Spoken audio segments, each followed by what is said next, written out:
राज्यातील शाळा सुरू झाल्यात. विद्यार्थ्यांचा शाळेत जोरदार स्वागतही करण्यात आले.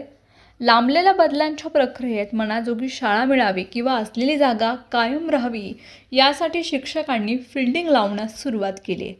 मनाजोगी शाळा मिळण्यासाठी किंवा असलेली शाळा कायम ठेवण्यासाठी राज्यातील 43,566 शिक्षक आणि दिव्यांग आजारी असल्याचा दावा केला. यात विदर्भातील 11,315 शिक्षकांचा समावेश आहे. त्यामुळे बदली पोर्टलवरील या आकडेवारीमुळे राज्यातील शाळांचं आरोग्य हे चर्चेत आलंय.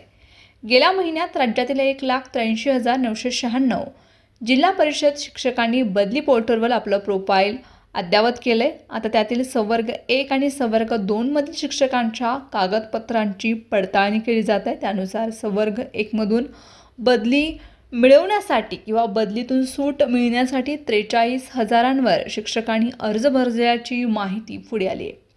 संवर्ग 1 मध्ये प्रामुख्याने दिव्यांग शिक्षक, गंभीर आजाराने ग्रस्त असलेले शिक्षक तसेच वयाची 53 वर्ष उलटलेल्या शिक्षकांचा समावेश होतो. युडायसच्या आकडेवारीनुसार राज्यात सरकारी शाळांमध्ये एकूण 2,28,491 शिक्षक आहेत. त्यामधील 93,339 हे प्राथमिक आणि 1,12,670 हे उच्च प्राथमिक स्तरावरील आहेत. या 2 लाख शिक्षकांपैकी तब्बल 43,000 शिक्षक दिव्यांग किंवा गंभीर आजाराने ग्रस्त असल्याचं आता बदली प्रक्रियेमध्ये पुढे आलंय.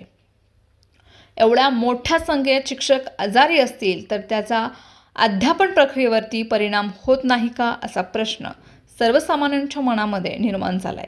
संवर्ग 1 मधून बदलीसाठी अर्ज भरणाऱ्या शिक्षकांच्या कागदपत्रांची पंचायत समिती स्तरावर पडताळणी केली जाते. या पडताळणीमधून सुटका व्हावी यासाठी या शिक्षकांनी राजकीय फिल्डिंग लावल्याची देखील चर्चा आहे.